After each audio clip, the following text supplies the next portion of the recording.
In 2012, an archaeological team led by Dr. Richard Buckley began excavating beneath an ordinary car park in Leicester. The site was believed to be the location of the lost Greyfriars Friary, a medieval religious house dissolved in 1538 under Henry VIII. On the very first day, in the very first trench, just where a letter R was painted on the tarmac above the trench, a skeleton of a human was found. It lay in a shallow grave inside what had once been the Friary church. The grave appeared hastily dug. There was no coffin, the spine was severely curved, and the skull bore multiple catastrophic battle injuries. This man had died violently. Osteological analysis revealed that the skeleton was male, approximately 26 to 35 years old, severe scoliosis, multiple perimortem blade wounds, but who would die in battle and be buried inside a friary church. The last battle fought in Leicester itself was in 1645. But Greyfriars Friary had ceased to exist by 1538. Therefore, this burial had to predate 1538. The grave style and archaeological layer pointed to the late 15th century. And just 35 kilometers away, in 1485, a decisive battle took place. The Battle of Bosworth. It ended the Wars of the Roses. Many men died that day. But who died at Bosworth and was important enough to be buried inside a friary church? Not a common soldier, not a minor noble, someone of the highest rank. Only one man of supreme status died at Bosworth in 1485. A king, Richard Plantagenet, better known as Richard III, who was famously killed in that decisive battle. But is this skeleton belong to the infamous king, the last king to die in a battle? The skeleton was removed for laboratory analysis.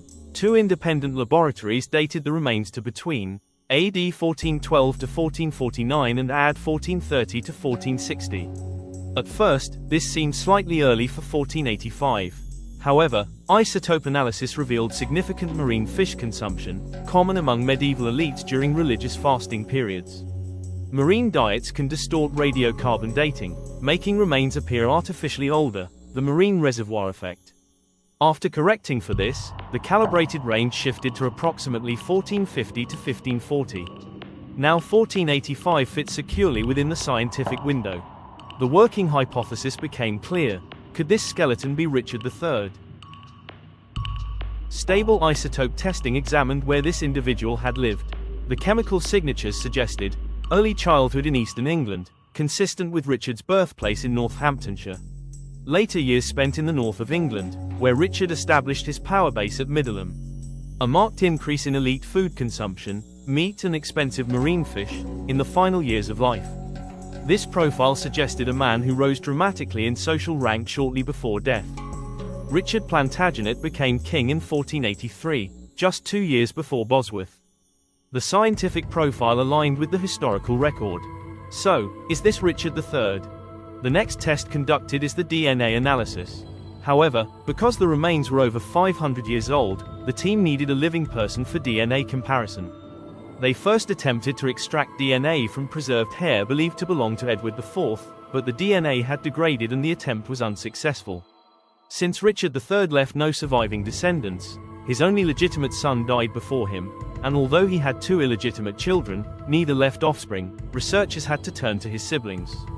The most reliable route was mitochondrial DNA, mDNA, which is passed from mother to child, but only daughters pass it on to the next generation. Sons inherit mDNA but cannot transmit it. This means anyone sharing the same mDNA as Richard must either be his sibling or a direct maternal line descendant of one of his sisters. Richard's siblings included Anne of York, Henry of York, King Edward IV, Edmund of York, Elizabeth of York, Margaret of York, William of York, John of York, George, Duke of Clarence, Thomas of York, and Ursula of York.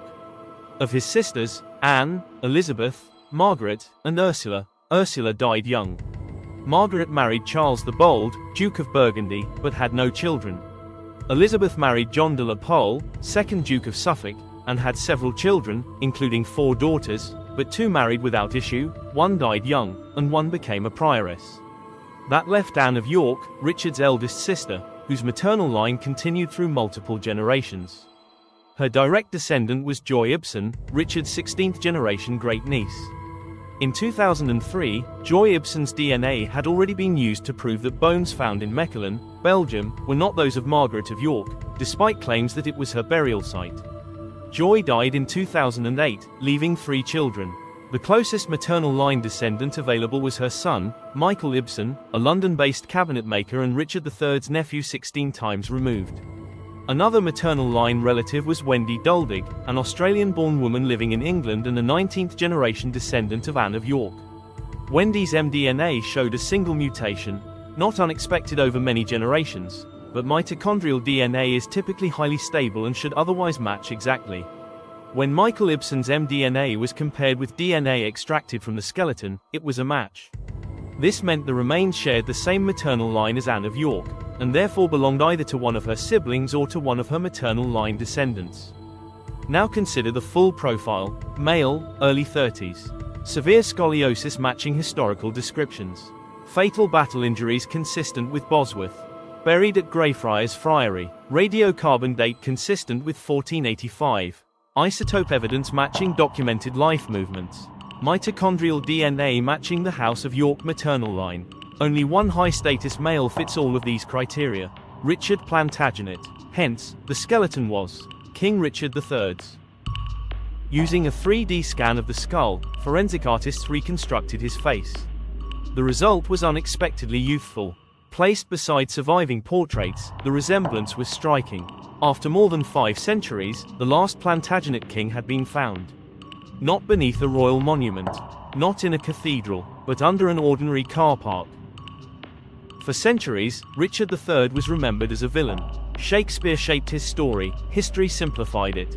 But beneath an ordinary car park, science restored him as a man. Not a legend, not a rumor, a real person, whose life, wounds, and death can now be studied. History had lost him, but evidence found him.